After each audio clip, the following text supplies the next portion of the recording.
সিলেটিরা মূলত বাংলাভাষী নন। সিলেটি জনগোষ্ঠী নিজস্ব ভাষার অধিকারী। সিলেটি ভাষা বাংলা থেকে সম্পূর্ণ আলাদা এবং প্রাচীন একটা স্বয়ংসম্পূর্ণ ভাষা। এই তথ্যটি অনেক সিলেটিরই অজানা। পৃথিবীতে প্রায় ৮,০০০ ভাষা রয়েছে। এর মধ্যে স্বয়ংসম্পূর্ণ ভাষার সংখ্যা ৩,০০০। এই ৩,০০০ ভাষার নিজস্ব বর্ণমালা রয়েছে, যা মানুষের মুখে উচ্চারিত রয়েছে।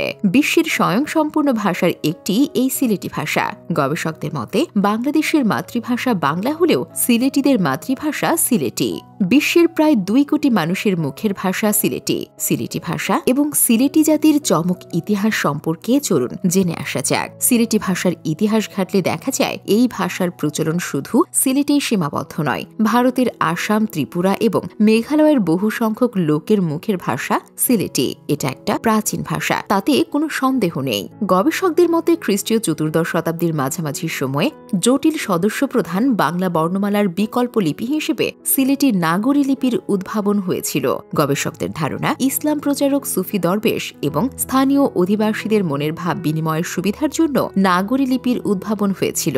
এই নাগরী বা সিলেটি ভাষা শুধু ভারত বা বাংলাদেশে সীমাবদ্ধ নয়, ক্রমেই বিশ্বের বিভিন্ন দেশে বিস্তৃতি লাভ করেছে। সিলেটি ভাষা নিয়ে দেশে বিদেশে চলছে গবেষণা, কিন্তু প্রাচীন এই ভাষাটি প্রাতিষ্ঠানিক রূপ পায়নি এখনো। ব্রিটেনে সিলেটি ভাষা শিক্ষার কয়েকটি ইনস্টিটিউট থাকলেও বাংলাদেশে প্রাতিষ্ঠানিকভাবে সিলেটি ভাষা শিক্ষার কোনো ক্ষেত্র নেই, যার ফলে সিলেটি ভাষা মানুষের মুখে থাকলেও এর বর্ণমালা বা নাগরী লিপি অনেকটা বিলুপ্ত হয়ে গেছে। হারিয়ে যাচ্ছে এর ইতিহাস। ইংরেজি ভাষায় যেমন ২৬টি বর্ণ আছে, বাংলায় রয়েছে ৫০টি। ঠিক অনুরূপভাবেই সিলেটি ভাষায় রয়েছে ৩২টি বর্ণ।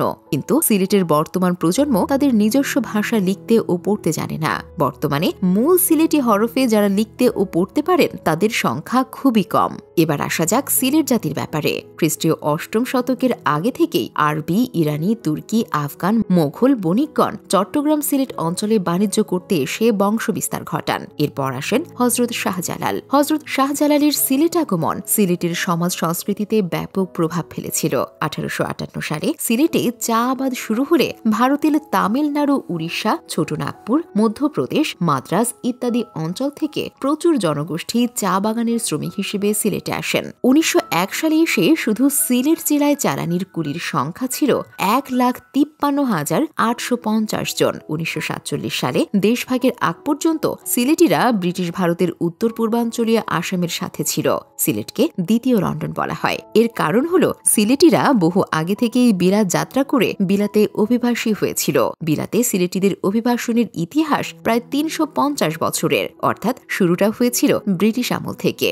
আগে সিলেটে কাঠের বড় বড় নৌকা তৈরি হতো। আরব ব্যবসায়ীরা এখান থেকে সুগন্ধি কাঠ ও কাপড় নিয়ে যেতেন। মুঘল বাদশাহ আকবরের সময়কালে তার নোভারের জাহাজগুলো সিলেটে তৈরি হতো এবং এগুলো ছিল তৎকালীন ভারতবর্ষের সেরা জাহাজ। ফলে এই অঞ্চলে নৌযানে কাজ করার মতো কর্মী তৈরি হতে থাকে। তাই পরবর্তী সময়ে ব্রিটিশ কোম্পানির জাহাজে চাকরি করা সিলেটের মানুষের জন্য সহজ হয়েছিল। আর এই চাকরির সুবাদেই তাদের একটা অংশ ব্রিটেনে যাতায়াত করত। আর এভাবেই ভাষা ও জীবনযাত্রায় সিলেটিরা বাংলাদেশের অন্য অঞ্চলের মানুষের চেয়ে আলাদা হয়ে উঠেছে। বাংলাদেশের ভেতর সিলেট যেন ভিন্ন এক অঞ্চল।